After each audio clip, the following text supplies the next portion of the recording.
So I was looking to potentially get some filler on my under eye area. So I'm feeling like it's not super bad. And I think when I look in the mirror, I'm probably seeing something that's potentially not even really there. And I do find it kind of gets a little bit like dehydrated, and it might be worth popping a little bit of filler under there just to kind of like puff it out a little bit, if that makes sense. Okay, so puff it up a little bit, I understand, but what will make you exactly happy? What is the exact thing you want to achieve? I mean, I'd love it if there was not a single line underneath the eye. I think when I put my makeup on, that's kind of when I noticed it the most with the creasing and things. So for me, I felt like potentially would filler be an option for me. So you're very young. One of the things with the fillers is that they attract fluid, so it's hyaluronic acid. What it does is that if we were to put filler here, yes, it's going to fill it up, but with your skin being quite a good quality and there not being that much hollowing, you're going to most likely end up having eye bags. Now, with the eye bag situation, yes, a lot of people say, oh, worst case, I'll dissolve it. Now, yes, you can dissolve it, and that's sure, it's an option. It's a great option when you get something that you don't like. Yeah. Unfortunately, when you do it again and again and again, you are actually affecting the quality of your skin. Because you're doing two things. First of all, we're putting the hyaluronic acid. The area is stretched. So now there's more space. You attract fluid, it stretches further.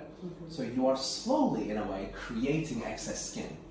Yeah, that makes sense. Actually. As a result, you're doing the opposite of your goal. Yeah. So from stretching out something, some little wrinkles, you're actually ending up needing a surgical procedure.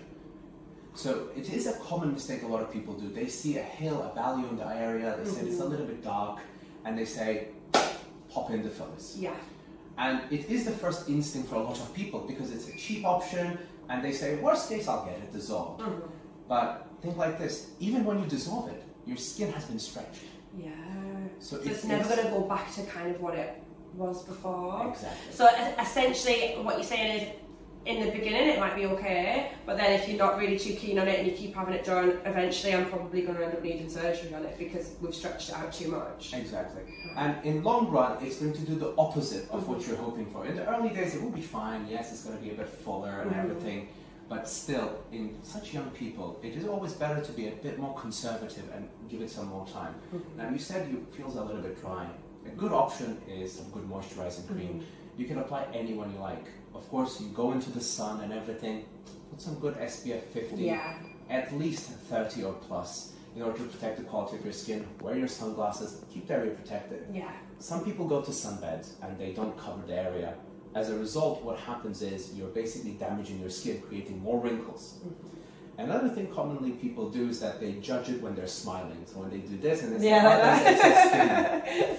Well, it's normal. That's like me saying when I stretch my arm stretches. Yeah. It makes sense because you're moving your cheeks up, which is of course going to create this excess skin here. Now, the solution for that is you can always have a little bit of Botox here in the cross feet, just to soften it up. You don't want to overdo it, you just want to keep it natural, keep it elegant, and so you can be happy. I think that's interesting because there's a lot of people who would just kind of put anything in, and you know, anything we ask for, a person will usually just go and do that because for a lot of reasons really. I think a lot of the time, you know, for promotion and things like that, and not a lot of people will actually say no to us, and I've had that quite a lot in the past and I've ended up with really overfilled lips and things like that. So I'm appreciative of you actually saying no and giving me other options, because I think I probably would have jumped into it when I didn't need to. I mean, it is very common. We have a lot of influencers coming as well, and they've never been told no. Yeah. And as a result, what happens is something bad happens. This is medicine. This is not about how many followers you have. It's about making a person the best version of themselves that they are happy and confident with. And in doing so, you've gained something fantastic. Sure, promotion, all is good, all is fun and games, but you should never be doing harm. And if this is affecting somebody and their confidence in themselves, I mean, if we did this fillers and you had eye bags, you're going to hate us. Oh, I'd be gutted, I know, I'd be furious. Exactly, so what is the point? Yeah. And that's why it's always better to do a little bit less and make everyone happy. Well, that's me going to get some moisturiser then. Amazing, we'll make you happy always. Thank you.